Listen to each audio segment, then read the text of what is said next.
subscribe and share SWA News.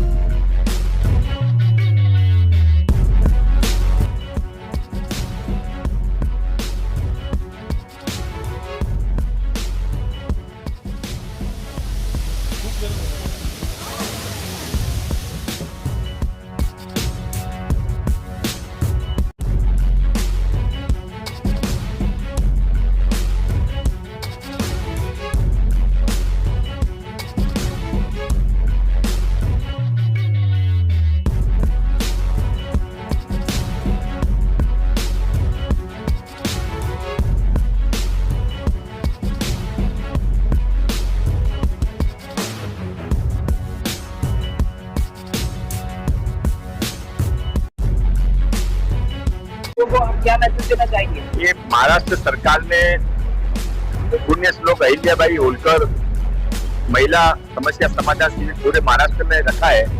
उसमें आज गोवंडी में भी हुआ।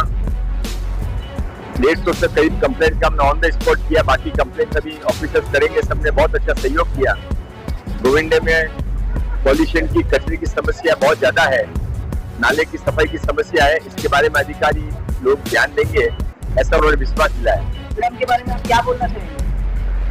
देखिए, प्रोग्राम तो बहुत अच्छा था, सिस्टमेटिक भी बहुत हुआ और मंगल प्रभात लोधा जी जो है हमारे पालक मंत्री, उनका मैं शुक्रिया अदा करना चाहती हूँ कि उन्होंने लोगों की समस्या डायरेक्ट आके सुननी चाहिए।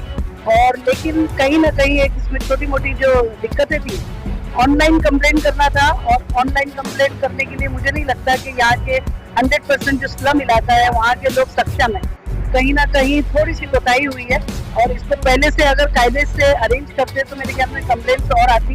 जो यहाँ की जो बड़ी बड़ी कंप्लेंट्स है उस पर बातें कम हुई। तो मैं चाहती हूँ कि आपके चैनल के माध्यम से, लोधा जी के पास अभी समय भी जरा कम था, फिर भी मैंने अपने लेटरेट के माध्यम से एक लेटर दिया है जिसके अंदर 3-4 जो बड़ी कंप्लेंट्स है उसमें खासकर सबसे पहला मुद्दा हमारा SMS कंपनी का है, जिसके ऊपर काफी दिनों से, काफी सालों से काम हो रहा है, लेकिन अभी तक भी उसका कोई रिजल्ट निकलने पे नहीं आया। इससे पहले भी लोधा जी आए थे, जब भी हमने लेटर दिया था और हमारे MLA अबू आसिम आजमी साहब और हम लोग कंटिन्यू इस पे काम कर रहे हैं, लेकिन निवारण अब तक नहीं दिख रहा। तो ये कहीं ना कहीं प्रशासन की कोताही है। देखिए, अगर एक मैं छोटा सा एग्जाम्पल दूं कि ये जो गाड़ी का जो धुआं निकलता है, POC अगर नहीं होता तो उसमें भी 1200 रुपए का फाइन है। मतलब POC पे इसलिए फाइन लगता है क्योंकि कहीं ना कहीं प्रदूषण लोगों के लिए हानिकारक है और ये इतना बड़ा प्रदूषण है, लेकिन प्रशासन कहीं ना कहीं चुप्पी साधे बैठा है और ये नहीं होना चाहिए क्योंकि ये लोगों की जिंदगी से जुड़ा हुआ है। और आज के प्रोग्राम में SMS कंपनी को लेके बहुत आप लोगों ने आंदोलन किया है, पर आज के प्रोग्राम में SMS कंपनी का एक भी कोई कंप्लेंट नहीं कंप्लेंट हुआ ना। कंप्लेंट मैंने ही करवाया है। मैंने मेरे वार्ड से एक लेडीज को, क्योंकि लेडीजों को ही बुलाया था, इसलिए मैंने अपनी एक लेडीज को प्रिपेयर करके भेजा था और उसने कंप्लेंट किया। उसने वर्बली बोला है और मैंने लिखित रूप में कंप्लेंट दिया। आप ये लेटर मेरा देख सकते हैं, इसके ऊपर SMS कंपनी का पूरा वो है। मेरी मेजर 4 कंप्लेंटें थी। मैंने लोधा जी को लेटर दिया है कि एक दूसरा सीवर का जो काम हो रहा है वो बहुत स्लो लेवल पे हो रहा है, उसको थोड़ा फास्ट होना चाहिए क्योंकि बारिश, आपको पता है कि बारिश बिल्कुल कभी भी आ सकती है नेक्स्ट मंथ में। तो और सेकंड ये था कि एजुकेशन का एक लेडी ने मुद्दा उठाया कि 10वीं तक पास तो हो गया है, लेकिन 10वीं तक अभी तक यहाँ पर कहीं इम्प्लीमेंट नहीं हुआ। बच्चे 8वीं पढ़ के छोड़ दे रहे हैं और कहीं ना कहीं प्रशासन ने एक निर्णय लिया है, क्या बोलूँ मैं, जो भी बोलूँ कि जितनी भी इलीगल स्कूलें हैं उनको तोड़ देना चाहिए, उनको हटा देना चाहिए, उनको बंद कर देना चाहिए। तो ये प्रशासन का ये गलत निर्णय है क्योंकि 15-15, 20-20 साल से जो स्कूलें चल रही है और हमारे बच्चों को अच्छा एजुकेशन दे रही है, जो 10वीं तक बहुत अच्छी, जैसे स्लम होने के बावजूद भी यहाँ से बच्चे पढ़ लिख के निकल रहे हैं, तो कहीं ना कहीं उन स्कूलों की देन है। तो जो पुरानी स्कूलें हैं उनको जो सर्कुलर के हिसाब से जो पेपर्स मांग रहे हैं उनको इजी करके उनको परमानेंट करना चाहिए ताकि बच्चे स्कूल में, अच्छे स्कूल में पढ़ के एजुकेटेड हो सके। और एजुकेटेड होंगे स्लम के बच्चे तभी यहाँ का क्राइम रेशियो कम होगा। और एक मेरी और कंप्लेंट, बेसिक कंप्लेंट थी, यहाँ पे जितने बीट चौकी है वो बीट चौकी बने हुए तो है, लेकिन वो कहीं ना कहीं खाली पड़े क्योंकि पुलिस प्रशासन के पास इतने हैंड्स नहीं है जितने यहाँ पर होने चाहिए। तो एक प्रशासन से मेरी ये भी मांगनी है कि देखिए जैसा इलाका होता है, जैसी जरूरत होती है वैसी उनको चीजें प्रोवाइड करनी चाहिए। तो ये स्लम है 100% और यहाँ पे क्राइम रेट ज्यादा है। तो यहाँ पे हमारे पुलिस प्रशासन को इतनी फैसिलिटीज दे दीजिए कि वो हर बीट चौकी 24 घंटे खुली रखे और उसके अंदर अपने पुलिस वाले तैनात करें, ताकि जो जुर्म करने वाले हैं उनको ये पता चलना चाहिए कि सारे पुलिस वाले जगह जगह मौजूद हैं। मैडम 2 से 3 लड़कियां यहाँ पे देखने को मिली थी। आज जो है उन्होंने 10वीं पढ़कर जो है अपनी पढ़ाई को रोक दिया गया, पढ़ाई को रोक दी क्योंकि उनके पास फीस के लिए पैसा नहीं था। बिल्कुल। उन्हें जो है साफ जो है एजुकेशन के तो पैसा देने के लिए जो है उन्हें साफ मना करते हैं। देखिए ये पालक मंत्री है, हालांकि उनको थोड़ा सा कुछ ना कुछ कहीं ना कहीं आश्वासन देना चाहिए था, क्योंकि हर आप जितनी बसें जाती है और जितना हमारे सीएम साहब और फडणवीस सीएम जो प्रचार करते हैं कि भाई हम लोग को पढ़ने के लिए ये सुविधा दे रहे हैं, तो 10वीं के बाद अगर लड़कियों को पढ़ाई छोड़ना पड़े तो कहीं ना कहीं ये प्रशासन की नाकामी है।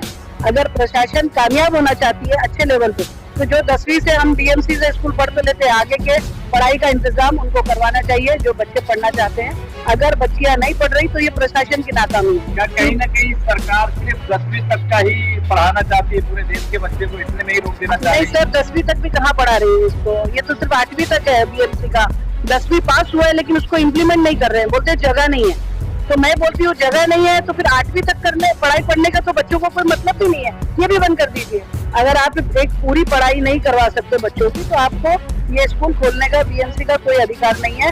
और ऊपर से आप प्राइवेट स्कूल में भी इतने सारे तैनात कर रहे हो कि ये भी लाइए, 7-12 लाइए, 6-12, ऐसे उन्होंने नियम बनाए हैं कि उस नियम के अनुसार कोई भी स्कूल वाला बैठ ही नहीं सकता। तो अगर आप वाकई चाहते हैं कि आपके देश के बच्चे पढ़े तो आपको पढ़ाई लिखाई में बहुत ज्यादा, हम लोग नगर पालिका में जब बैठते थे तो मैंने देखा कि सबसे बड़ा अगर फंड किसी को मिलता है तो एजुकेशन और हेल्थ, और मैं समझती हूँ एम इस वार्ड में दोनों ही फ्लॉप है कहीं ना कहीं, हेल्थ भी और एजुकेशन भी, और इसकी सारी की सारी जिम्मेदारी प्रशासन पे बैठती है।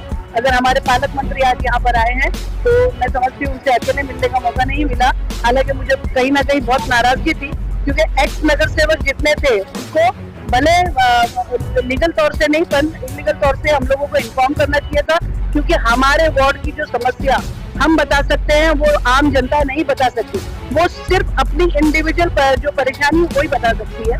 तो कहीं ना कहीं ये ठीक नहीं है। तो अगर हम लोगों को बुलाए होते तो हम लोग जो यहाँ की जो मूलभूत परेशानी है, बड़ी बड़ी परेशानियां हैं, उसको हम लोग एक्सप्लेन कर सकते और उस पर काम होता। लेकिन मुझे उम्मीद है, क्योंकि 2 बार पालक मंत्री साहब आ चुके हैं, उन्होंने हमसे कहा है कि आप ऑफिस पे आके मिलो, मैं और अबू आसिम आजमी साहब उनसे जाके पर्सनली ऑफिस को मिलने वाले हैं, और उम्मीद है कि हमारी जो हमारे लोगों की जो जरूरत है उस पर जरूर काम करेंगे। मैडम हाशिम भाई ने जो है कभी आवाज उठाई थी दस्तक बस्ती को लेके, जब मंसूर आने वाला है, मंसूर आने वाला है, बारिश का पानी जो है गटरों में जो है अक्सर भरता हुआ नजर आता है बरसात के मौसम में। देखिए दस्तक बस्ती का ऐसा है कि 25 जो है उन पे आदमी लगाना होता है, जिसमें से 4 आदमी लोग लगा के काम करते हैं। हाशिम भाई ने ये बात को जो है आज मीटिंग में निकाला था, इसके बारे में आप क्या कहेंगे? मैं देखिए दत्तक बस्ती एक अलग प्रश्न है, लेकिन हर साल का जो डिसल्टिंग का जो प्रोविजन होता है, हर साल में जो डिसल्टिंग होती है वो अच्छे से अगर हो जाए तो कहीं भी पानी नहीं भरेगा। और डिसल्टिंग होती भी है तो आपने देखा होगा कि डिसल्टिंग करके कचरा 1-1 हफ्ता पड़ा रहता है, और कहीं ना कहीं यहाँ के जो अधिकारी है उन लोगों को भी पता चल चुका है कि अभी कोई नगर सेवक इस वक्त पद पे नहीं है। पहले नगर सेवक जब पद पे रहते थे तो अधिकारी भी डरे हुए रहते थे कि महीने में जो एक प्रभात की मीटिंग होती है उसमें नगर सेवक हमारी टांग खींचेंगे और वो मिनट्स बनेगा और वो मिनट्स बन के ऊपर तक जाएगा और इनकी नौकरी को खतरा होगा। लेकिन आज ये अधिकारियों को बिल्कुल किसी किस्म का कोई डर नहीं है, इसलिए कहीं ना कहीं बहुत लापरवाही हो रही है। तो मैं प्रशासन से मांगनी करूंगी कि नगर पालिका के इलेक्शन जरूर कराएं, सिर्फ और सिर्फ सत्ता हासिल करने के लिए इलेक्शन कराना गलत है, क्योंकि आम जनता जो सबसे ज्यादा जुड़ी होती है वो नगर सेवक से जुड़ी होती है। और आज नगर सेवक के ऑफिस पे जाने के बावजूद भी कहीं ना कहीं वो मतलब नाउम्मीद होकर वापस आ रही है। तो उनको ऐसा लगता है आज हमें बोले कि भाई गटर बना दो, नाली बना दो, लेकिन हमारे पास कोई फंड नहीं है। और अधिकारियों को पता है कि अभी हम लोग जाके प्रभाग में कुछ बोल नहीं सकते, कमिश्नर को कुछ बोल नहीं सकते, ज्यादा दबाव नहीं डाल सकते। तो वो तो अच्छा है कि हमारे इधर एमएलए अबू आसिम आजमी साहब है, जिसके वजह से मानपुर शिवाजी नगर का इतना अच्छा काम हो रहा है। और मुझे बहुत अच्छा लगा कि आज 2 विधानसभा एम इस वार्ड में लगते हैं, लेकिन हमारे मानपुर शिवाजी नगर 171 विधानसभा में कोई भी ऐसी बेसिक कोई ऐसी कंप्लेंट नहीं आई जिसके ऊपर हमने काम ना किया हो। तो ये एक हमारे अबू आसिम आजमी साहब और उनके नगर सेवक जो एक्स है वो कंटिन्यू काम कर रहे हैं। इलेक्शन नहीं हुआ हमने कभी उस पर ध्यान नहीं दिया, सब लोग कंटिन्यू काम कर रहे हैं और करते रहे।